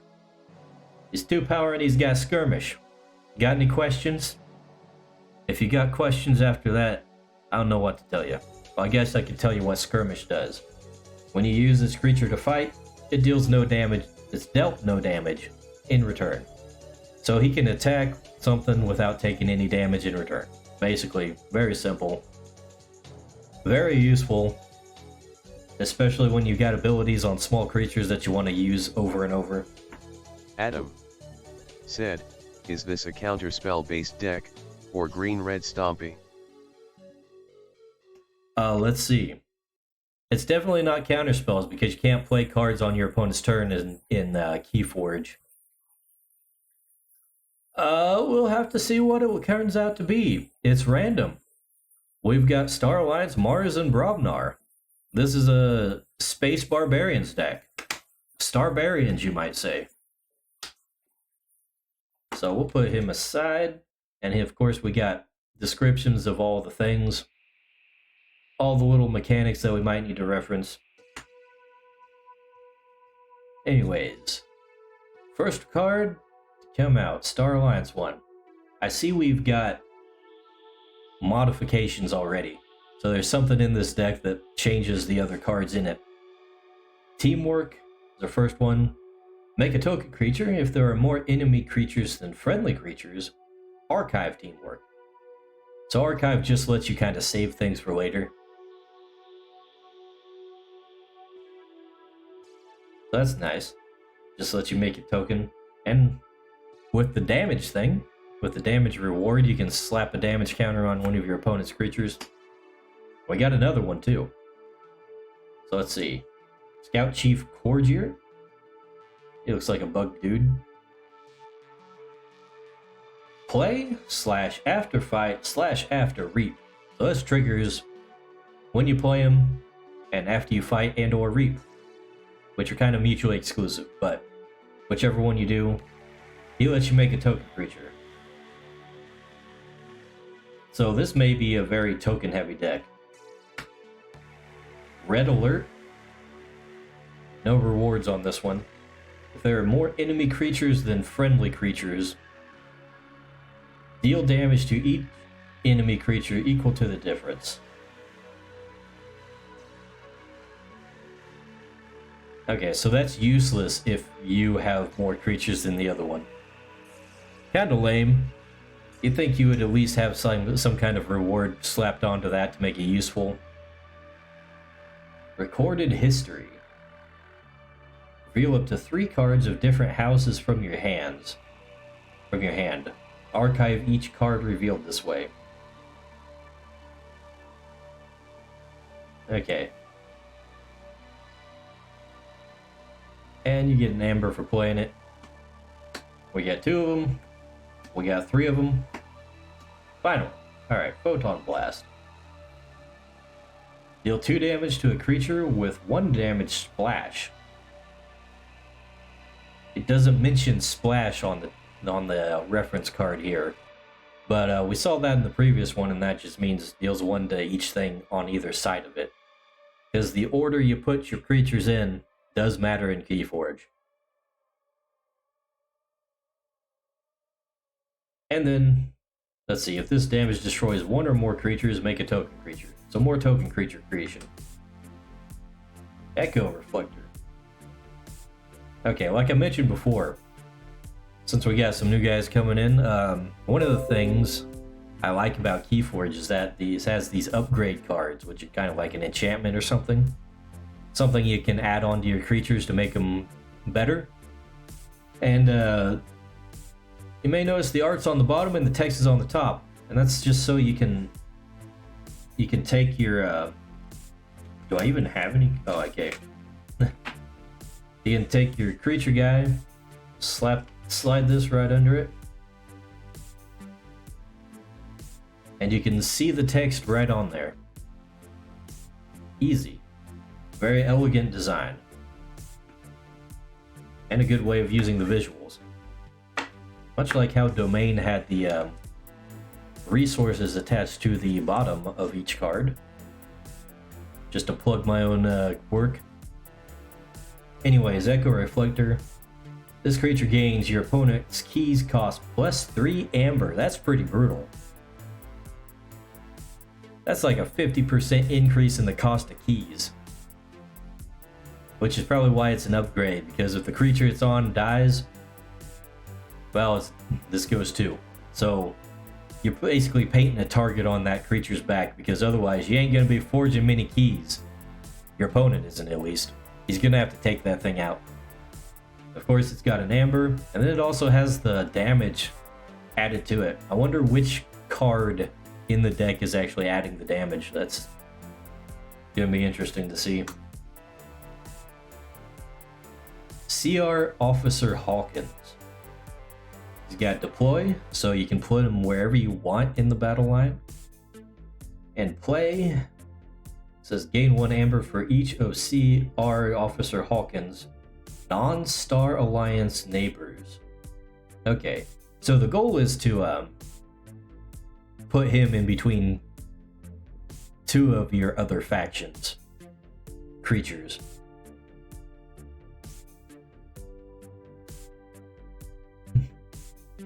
And of course you gain an amber for each one. He's not too strong. He's only got 2 power. Honestly, this guy's really just here for the amber.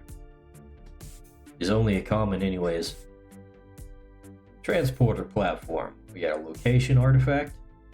Gives you an amber when you play it. And it's got an action to return a friendly creature and each upgrade attached to it to their owner's hands. So that'd be a way to protect your Echo Reflector there. So you can, if something's near death, you can return it to your hand with a transporter platform and then play it on something else. Interesting.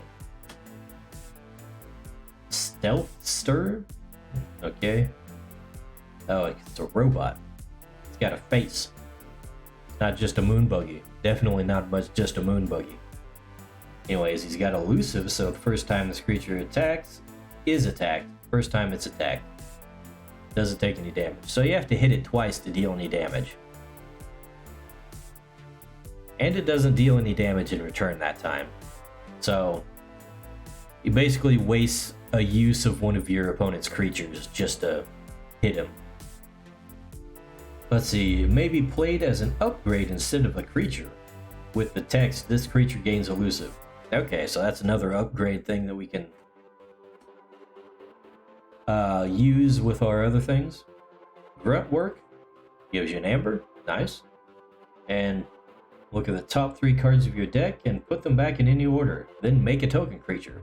Haven't seen tokens come into play for a while. And we're into the Mars, guys. Again, I said this before, this is the Space Barbarians one. The Starbarians. We got aliens. We got space humans and space aliens of other types. Basically, we got Martians in Star Trek. Let's see, anyways. Tixel Beam Buckler. Okay. That's an interesting combination of words. Anyways, deal 2 damage to a creature and move it to either flank of its controller's battle line.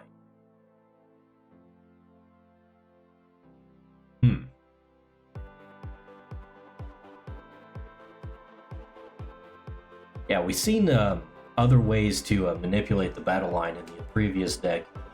That's another one of those effects. That was in Logos, wasn't it? Scoop up.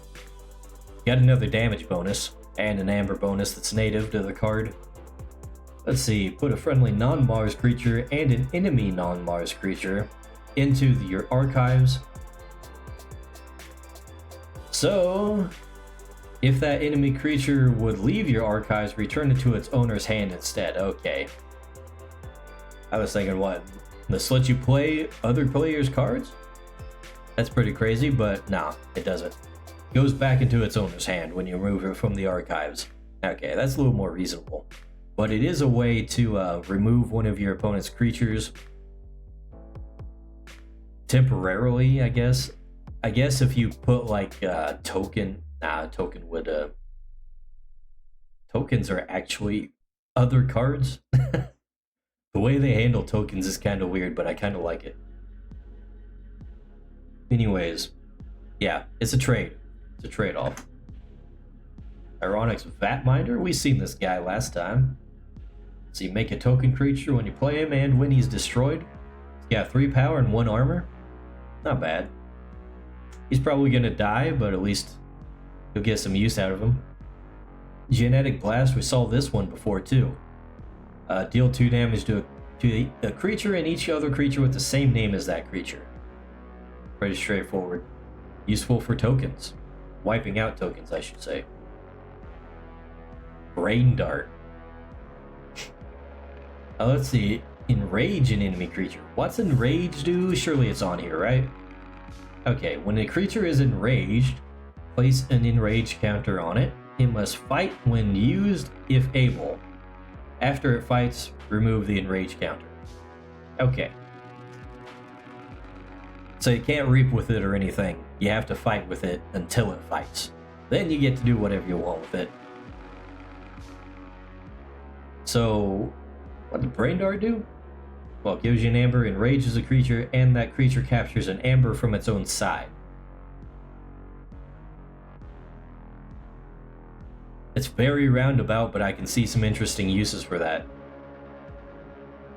Let's see. If it captures an amber, that means whenever you kill it, you get that amber back. And since it's enraged, it has to attack before it can do anything else. So if you got something small, you're basically taking it out of the game, otherwise it's just gonna die and give you an extra amber. A nice little mind game type of card, basically. Red Planet Ray Gun, this is a good one. We got 2 of them again. This is the second time I've seen 2 Red Planet Ray Guns. Anyways, this creature gains after reap, choose a creature, deal 1 damage to that creature for each Mars creature in play. Very nice.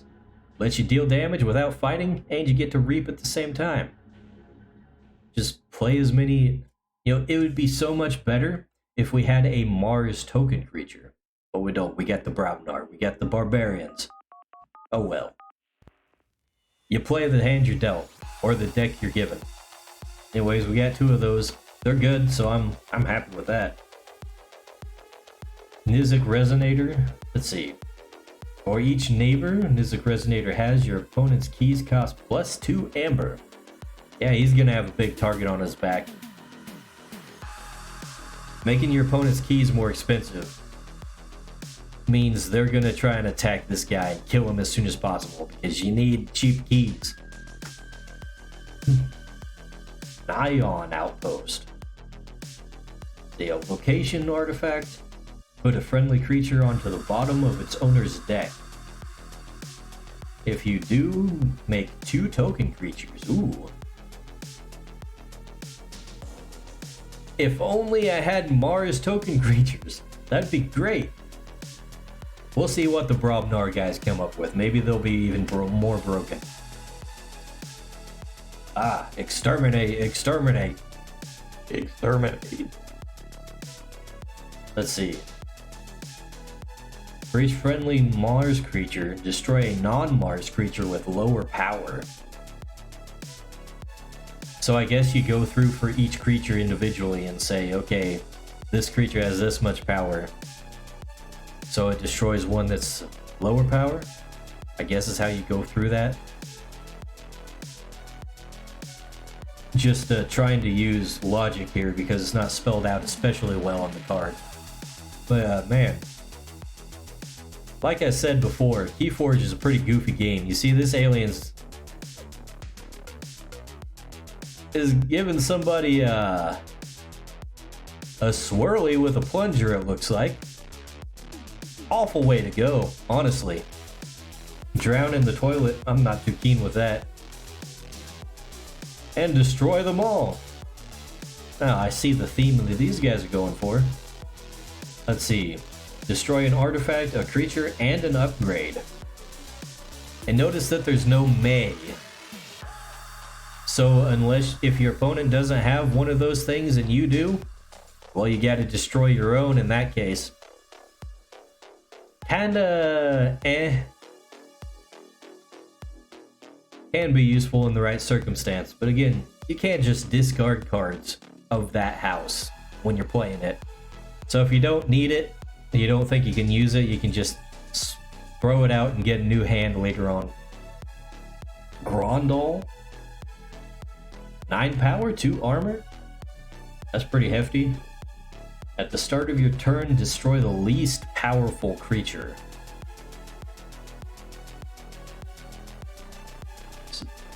So eventually, he is going to be the least powerful creature and destroy himself. But when you play him, you get 2 tokens. Nice.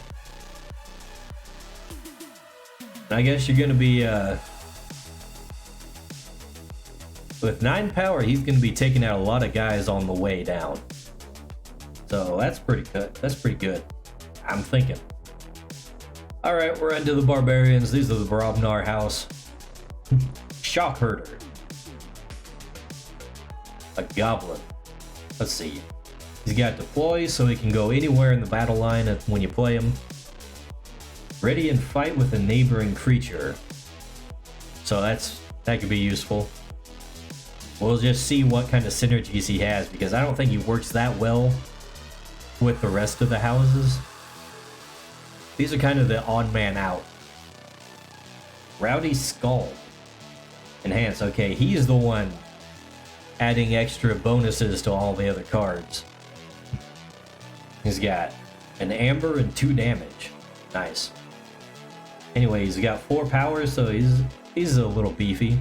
He can do some damage on us in addition to having those little bonuses. Rant and Rive, we saw this one earlier.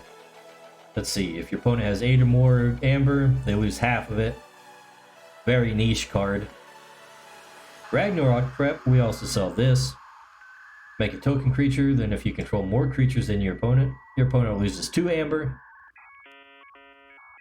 Pretty straightforward. You just want to have a bunch of creatures.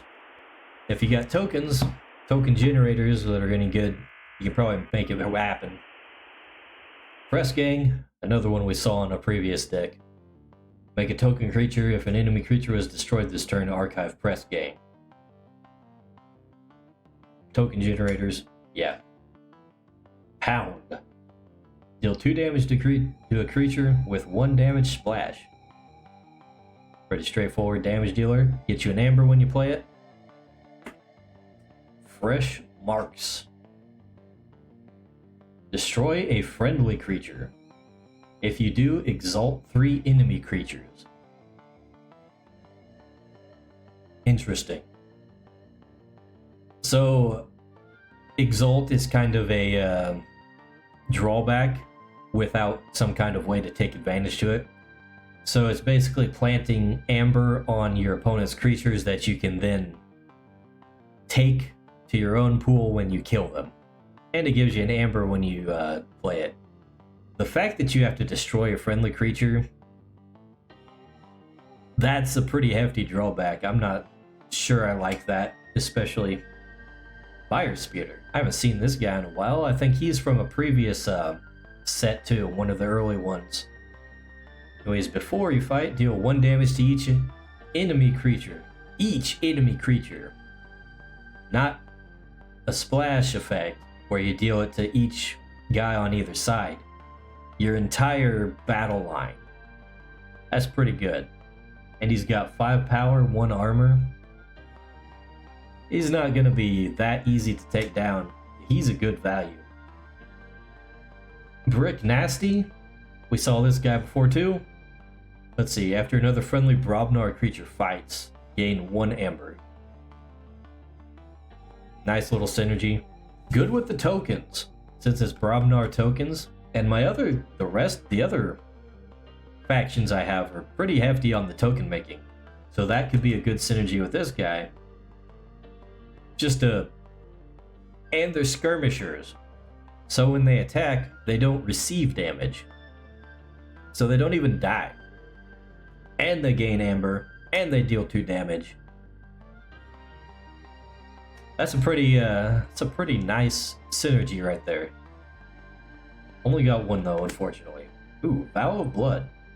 There's another one with Enhance, so some of those bonus rewards on the cards are from this guy. Anyways, deal 2 damage to each damaged enemy creature. I guess that's good with Fire Spitter, who deals 1 damage to each enemy creature. Then you deal 2 damage to each enemy creature because they're all damaged. We only got 1 of each though, so it's a kind of rare combination is what it's going to be. Nurbor Flamewing. This is a rare one. He's got 4 power. Let's see. This is a Phoenix. I haven't seen a Phoenix in Keyforge before, I don't think. Let's see. At the start of your turn, if this is in your discard pile, you may destroy a friendly creature. If you do, put it into play ready. Ready, you say. So he can attack and use his abilities right away, as soon as he gets into play. But not when you first play him. Not when you first play him. Now you could just discard him and then bring him out next turn, but it'd be basically the same thing. So not really a way you can game that. Anyways, when he's destroyed, you make a token creature. That's nice. So you can just... He's basically a recurring token creature. Hell! He synergizes with himself. When he's destroyed, you make a token creature. The next turn, you sacrifice the token creature, bring him back. Ready to play. Attack with him for 4 damage. He gets destroyed, maybe, maybe not. Either way, you make a token creature. Next turn, sacrifice the token creature. Yada yada yada. He's a self-generating engine. That's pretty sweet. I like that. Guji Dinosaur Hunter. That's another rare one. He's got Elusive. Now, Elusive is a defensive ability. So, when you get attacked the first time in a turn, no damage is dealt. So you have to be attacked twice by 2 different creatures, basically wasting your opponent's time and resources to take him out. Let's see, got an action, deal 2 damage to a creature, deal 6 damage instead if it's a dinosaur creature, or has amber on it. So anything that's been exalted, this thing is going to deal a bunch of extra damage to. And it doesn't even have to fight, that's just an action. So it doesn't take any damage in return. So this one's a nice little thing to just pound the enemy from behind. Giggity. And it's going to be hard to get rid of. That's pretty nice. And of course you combine it with the Flame Wing and you got a consistent output of damage right there, actually. And then of course if you got, say, oh no wait, that was the last deck. Can't do that synergy, it's not in this deck. Dang it. And we can't swap. Like I said earlier, just run down to the game for anyone new in here. This is a unique deck game. This is Keyforge. Every deck is uniquely and procedurally generated. This deck specifically is one that's based on my username. And of course, I did not call myself a joke when I sent my name into them. That's from the algorithm. The algorithm that they run to decide what the deck is, and it appends kinds of prefixes and titles onto your name. And just to show off what it's like with the other decks. We have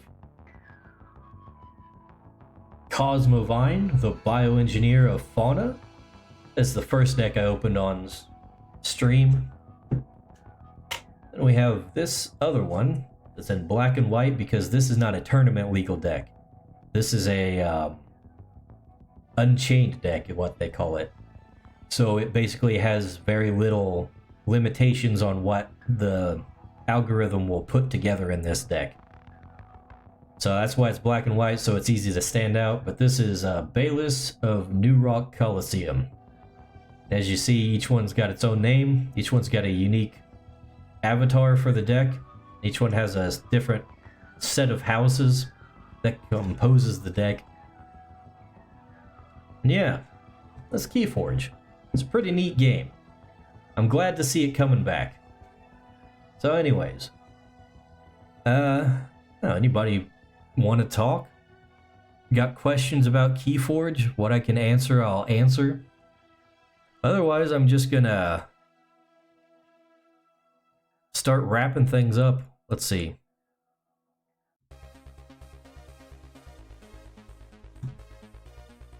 Not much else we can do here. I think I've opened pretty much everything. So I'll put that back. I'll put this back on top.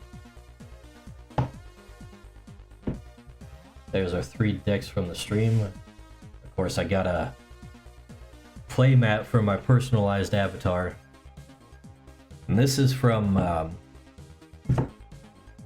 one of the fundraising backing tiers that allowed you to get your personalized deck and the playmat to go with it.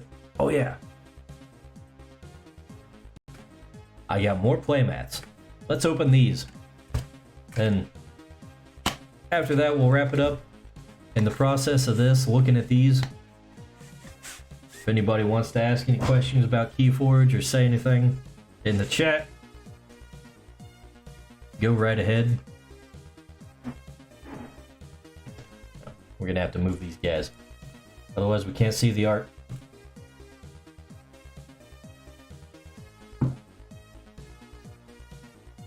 Alright, look at this one. Nice.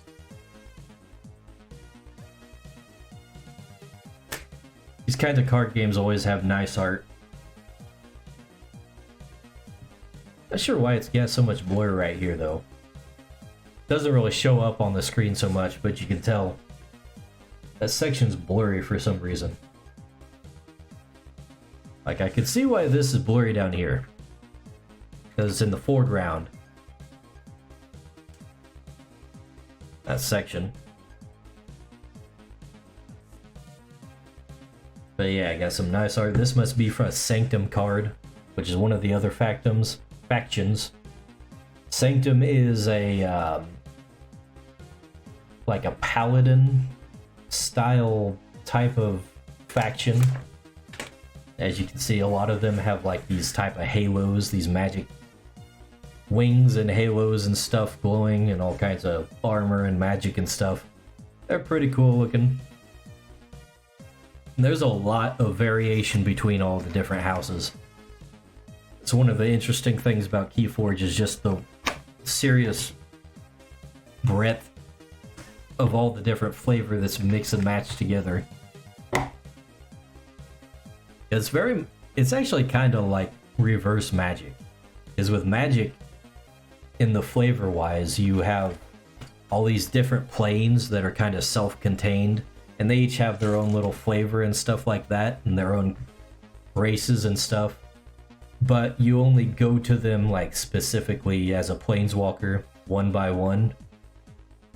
In Keyforge, it's kind of the opposite. Instead of going to different places, you're bringing them all into one place.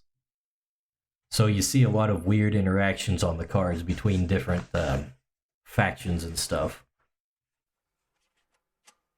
So here is the other one. This is one of the new factions that I haven't seen before. Too bad we didn't get any cards for any of our decks for these guys, because I would have liked to seen what they're all about. But we'll have to do that in some other stream.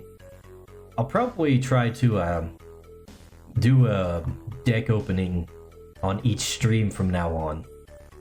But of course, we're gonna have to improve on my design for my hand repairs, because this thing ain't looking so great, and it's kind of a pain to use.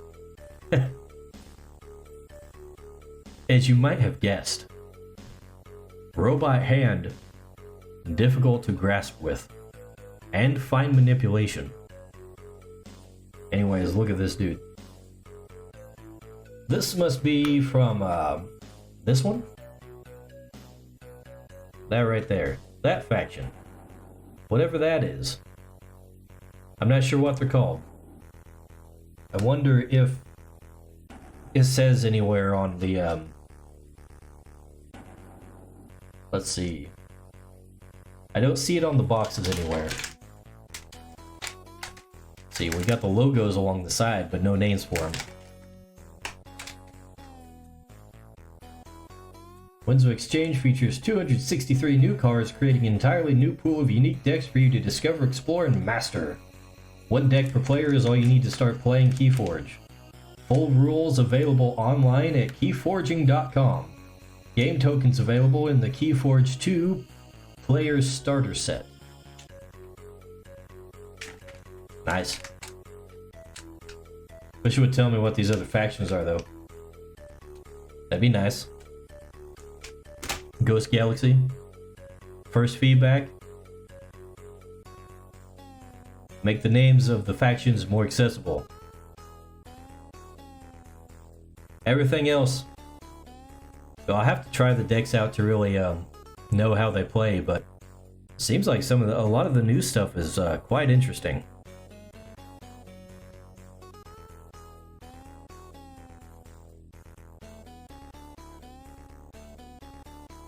Okay, hello guys in Rumble chat. H3Q, your society is not doing so great. Okay, that's not what this stream is about. Not that I disagree, but you gotta have some fun. Anyways, if nobody else has any thing to say or questions about Keyforge or for me, then I guess we're gonna call it quits on the stream here. I don't think Twitch is really active enough to raid anybody. I still haven't figured out if there's raids or anything on Rumble. I thought there was, but I haven't seen any function to do them. So I guess we're just not gonna do anything to end it. But anyways, I don't have Orba here to give us an outro, so it's just gonna be me, I guess.